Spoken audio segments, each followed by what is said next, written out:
Welcome to Calculus Chat, a weekly discussion with your lecturers for 114. I'm Dr. Biggs, and here with me is Dr. Kellerman. Hello. And Professor van der Walt. Hi.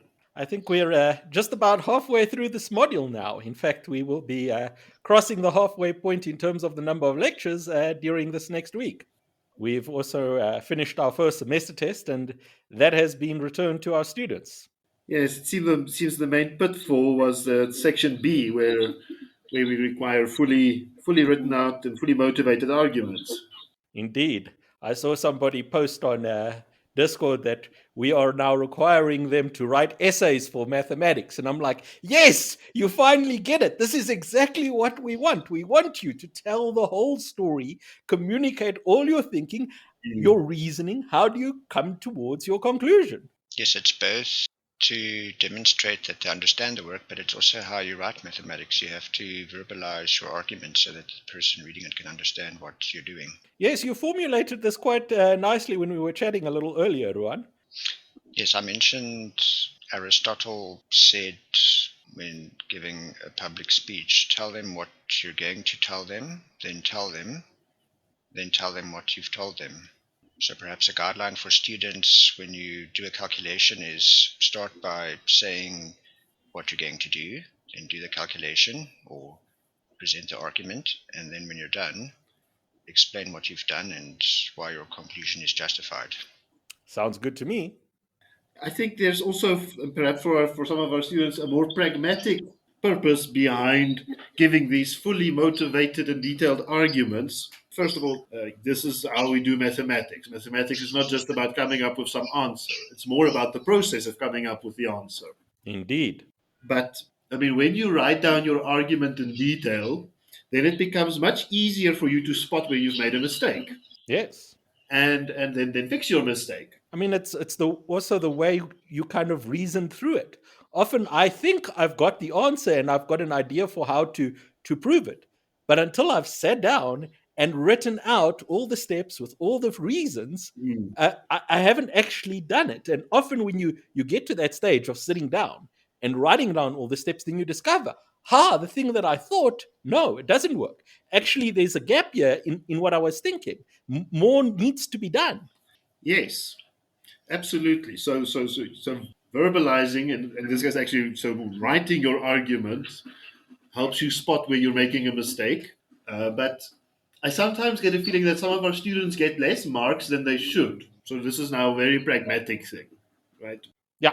We don't like to talk about working for marks because we're working for understanding and then the marks will come. Yes. But the point is that you must show your understanding. So if we take a really trivial example, say we have a problem and the correct answer for the problem is the number 10. Mm-hmm. And you do the problem and all you write down on your piece of paper that you submit to us is 11. Yeah. Then all we see is a wrong answer. Mm-hmm. And then, I mean, it's wrong. So what do you get? You get 0. But if you've shown your reasoning, you've shown your work, then we can say, oh, everything is actually correct, except here you've done something stupid. You lose maybe half a mark. Yeah. Right. So we want to judge your understanding, but then you must show us your understanding. When I was marking, sometimes you're confronted with an answer that is very hard to decide what mark it is worth. Should it be 1.5 out of 3 or 2 out of 3 or even 2.5 out of 3? And if the student at least explains what they're doing in a way that I can see, well, they basically understood what they're doing and made a stupid mistake here, but it wasn't a deep comprehension mistake, it was just a silly mistake, then I can give them a higher mark than I would if they didn't include that detail. So as Theorem says, it is a very pragmatic thing as well. It makes it easier for the marker to give you marks if you write down your thoughts very clearly. Yeah, I mean, our job is to assess how well you have mastered the skills. And if you demonstrate that, yes, you've basically mastered everything, but you made a silly mistake, we can give you the mark. But if you don't actually communicate that you've mastered it or communicate how you got to that, well, then it's a black box. We can't see what happened there. Yeah. One example from the questions that I was grading. So, I mean, it's not an adversarial thing, right? I'm not saying, let me get these students and subtract some marks. It's not at all like that. In fact, I want to give students the marks that they deserve. Yes. So I mean, in the question I marked, even if a question student did basically everything else wrong, so they couldn't actually solve the problem, but the student indicated to me that he realizes that using the quotient law in this particular situation is inappropriate. Then I said, okay, you couldn't solve the problem, but you at least you had the insight to realize that you can't use the quotient law. So I'm going to give you half a mark for that. Absolutely. Right.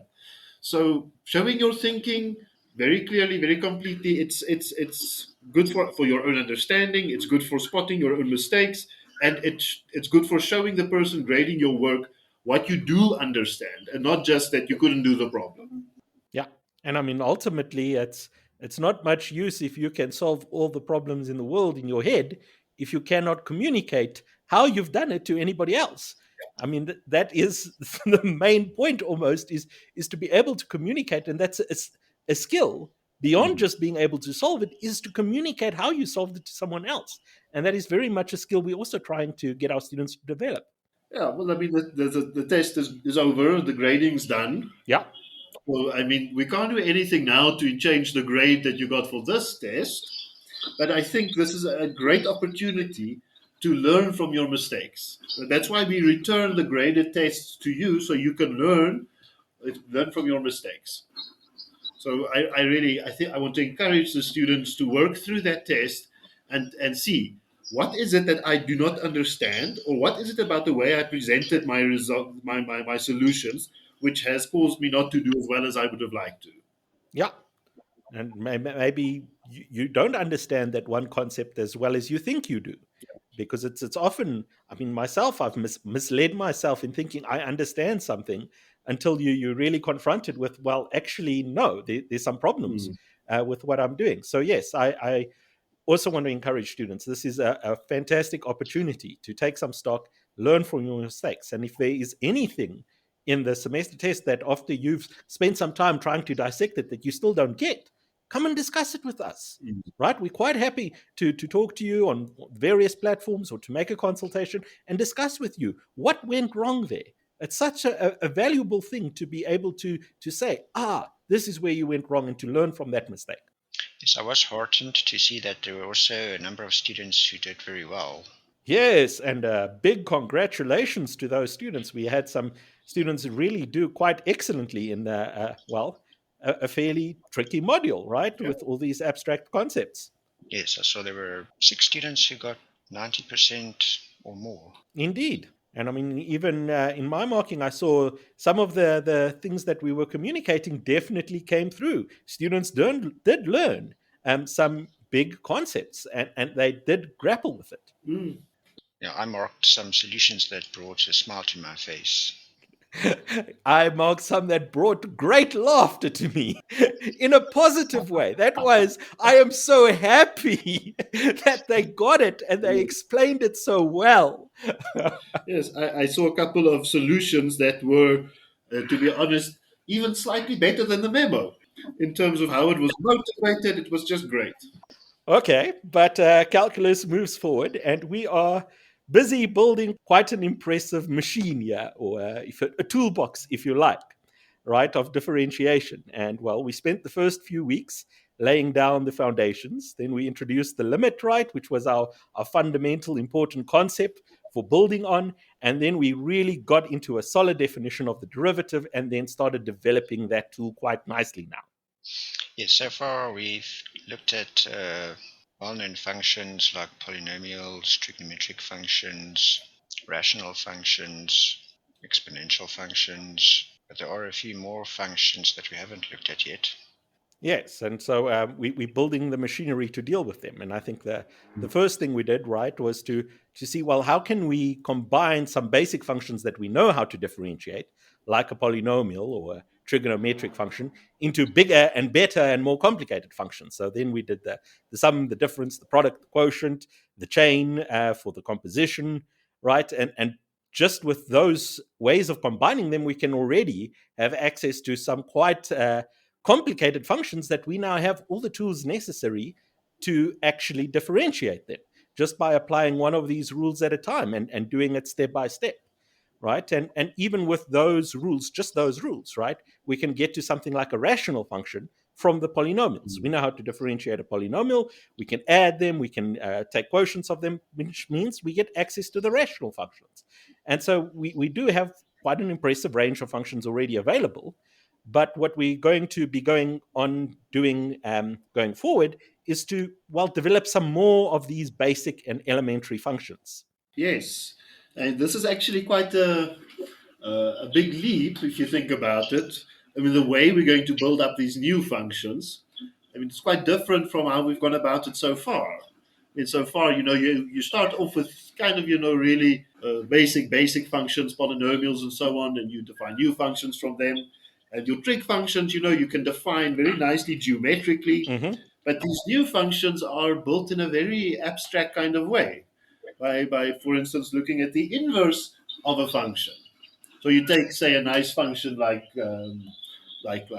tan x, and you build from it a new function in a very abstract way by taking its inverse. Yes, and you have to ask the question, well, is this function actually really new? Or can you just express it maybe in terms of the functions we already know? Yeah. And well, for something like tan, the answer is no. Actually, by just simply taking the inverse, we get something quite different from what we've developed so far. And then, of course, we want to ask the question, well, what is the derivative of this function? Can we add it to our toolbox of basic functions from which we can build better and more complicated functions? Is this function even differentiable? Indeed. Not so easy question to answer. And we'll be relying on a quite impressive result in mathematics, right, to justify that. So coming from essentially what's behind the scenes there, the implicit function theorem. Yes. That theorem you will actually only do more rigorously in your second year calculus course when you're doing multivariable calculus. Mm-hmm. But do they prove it then? I wouldn't expect that. No, I don't think they prove it. No. Yeah. I mean, that is a major result that is tricky to handle, but it's beautiful and it comes up in so many places. I mean, in my own work as well. Now, the curious thing about calculus and analysis is you oftentimes are only able to prove things years later. Yes. An example I can think of when I was doing an MSc course in functional analysis, we did a result that justified some first year calculus technique. Do you remember which result this was? I do not recall. That was some years back. No, and I think the further you get, the more you realize how many of these things there are. And at some stage, the sad reality is you might not get around to seeing full justifications and full proofs for all of them. Yeah. But you have to rely on the body of knowledge to do some sensible things. Yes, there is an element of faith. You have to trust that what you read in the book is correct. Because a field like calculus is so technically complicated, it's not really possible to build up everything from scratch in a mathematically honest way. You sometimes have to delay certain results to more advanced courses and just trust that it works. Indeed.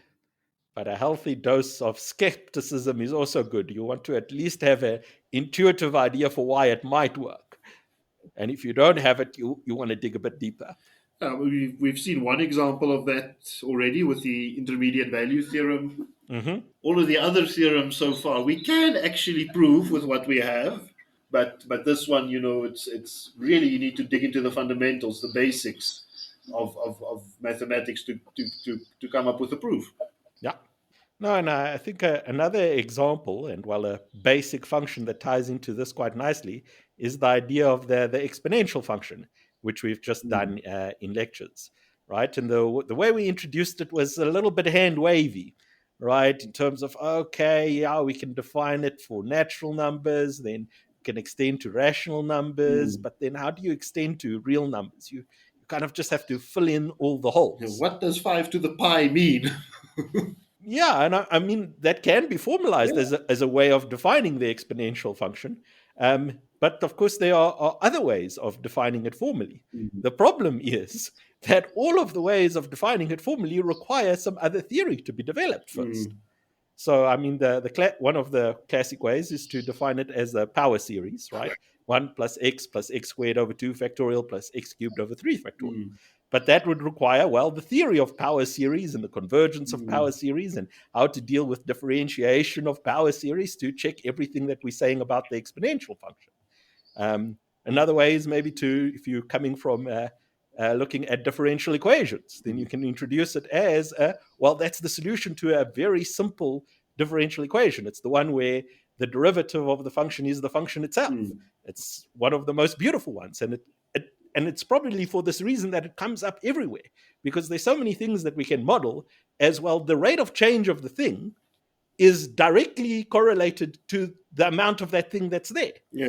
And well, that's the exponential function behind the scenes. Yeah. But if you want to introduce it that way, you need theory of differential equations. You need the theory to justify the existence of a solution to a differential equation. It's a case of all roads lead to Rome. You've got all of these equivalent definitions that are all in a sense very natural, and they all define the same thing, and it tells you that the thing that is being defined is fundamentally very important. Yeah, it's interesting. When I was teaching third year analysis a couple of years ago, one of the projects I gave students to do was exactly this. So we did power series, the theory of power series in the course, and I said, okay, well, we can define the exponential function in this way, as an antiderivative for, as the inverse for the natural logarithmic function, which you have to define as an integral, and then we can define it as a power series. And then the project was about showing that these things are equivalent. Yes, that they actually define the same thing. Yeah. Right. And now this comes back to the sort of the interplay between definitions and theorems, right? Depending on how you define it, well, the other one is a theorem. If you define the exponential as, well, one way that classically is done is the inverse of the natural log, and you define the log as the integral, right? Well, then you need to go and prove from that everything you know about exponentials, and then it becomes a theorem that function has this power series, or that function is the solution to this differential equation. Yeah. Whereas if you defined it another way, then your theorem would be, well, that function which you've defined is the solution to this integral. Something that really bothered me with the way that we defined exponents for irrational numbers, it bothered me in a way that I prefer not to think about it. I prefer that is we know that there are more real numbers that are not computable than there are that are computable. So if you take a to the power x, suppose x is not a computable real number. Yeah. So there's no effective algorithm for working out its decimal expansion. But we approximate a to the power x using rational exponent approximations. So we take rational approximations of x, and then we successively approximate a to the power x using longer and longer decimal expansions of x, except in reality there are real numbers x that cannot be computed.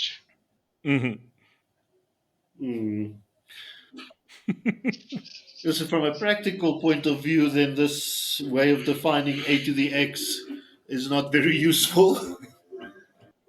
I mean, I've definitely encountered some objects that you try and define in exactly this way, that you define it in a way on a dense set in a space for which it makes easy sense, and you just say, well, complete it in such a way that it's continuous. Yeah. And you can prove with some theory that, well, there's going to be a unique way to complete it continuously if you've defined it on the dense set.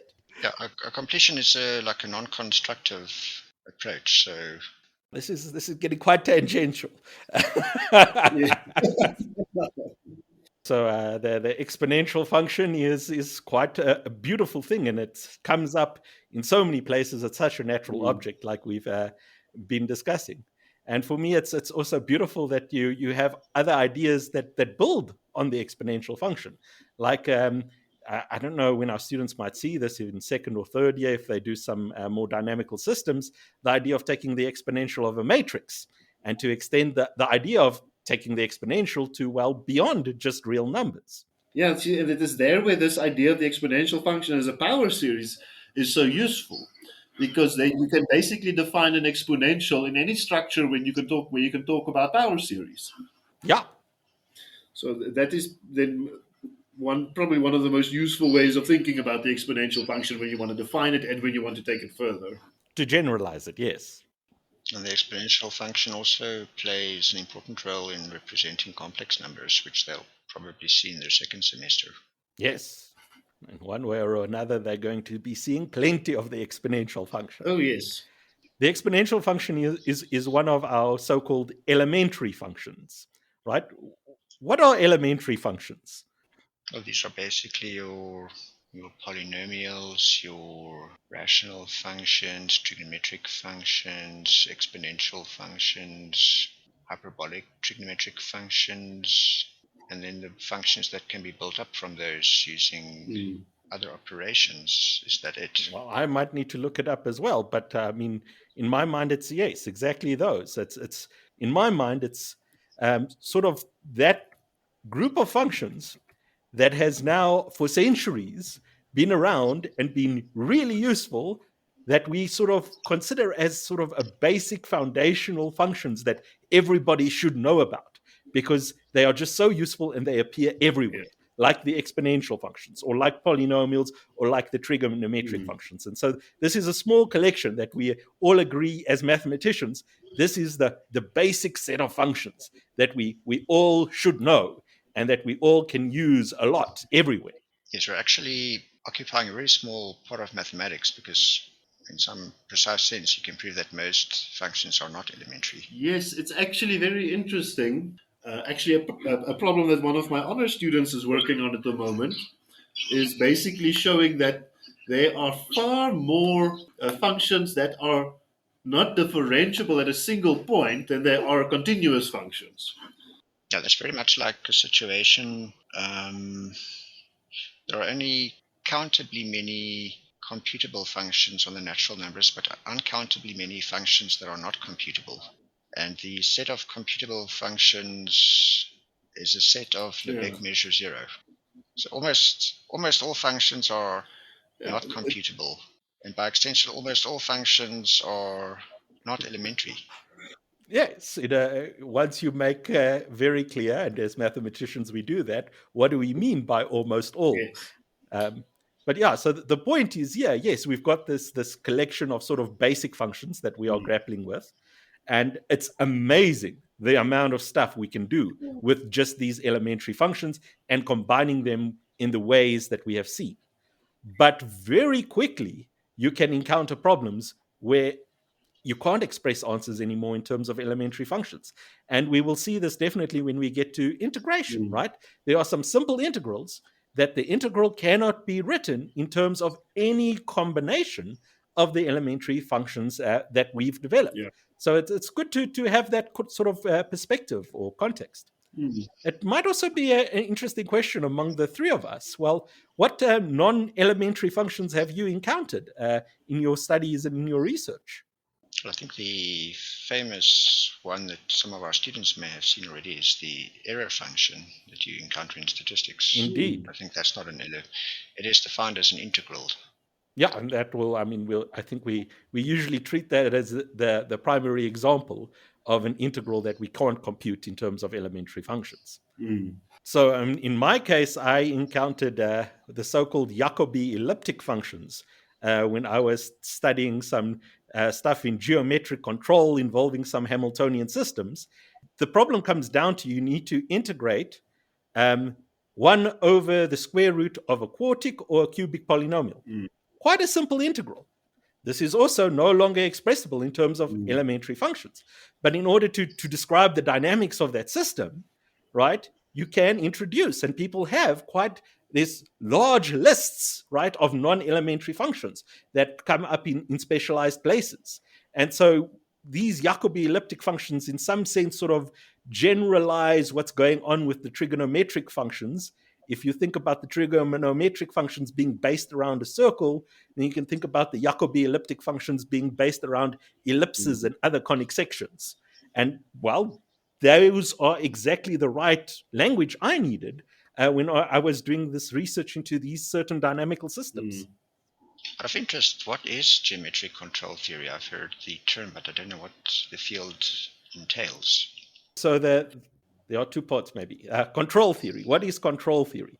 So a control system is usually you have a dynamical system, right? Something that changes in time, over which you can have some control, right? So simple examples are something like a car or a spaceship, right, that you want to launch or you want to land it softly, right? There are some things that you have control, like the thrust. But you are in a model of space, right, where it moves around, and well, changing the thrust changes what happens. So the basic control problem could be something like, well, you want to land your spaceship and you want to do so softly. You don't want to hit the ground, right? You want to just touch down, and as you reach the ground, your velocity becomes zero. That's a classic problem that can actually be solved with what's in linear control theory, where the whole system can actually be dealt with in a nice linear way. So the only part then that comes along with that is the geometric control theory is using the ideas coming from differential geometry to tackle these kinds of problems in control theory. It may be interesting for our students to hear that we've mentioned now how small the collection of sort of nice elementary functions we have are, but you can in fact approximate in a very strong sense as accurately as you like any continuous function with a polynomial, which means you can in many circumstances convert your problem into one for a that involves a very nice simple function. Yes. And I mean, this becomes a whole field of study. If you say, well, let's consider only those functions who have this nice polynomial approximation to infinite degree. Yeah. And what can we say about this class of functions?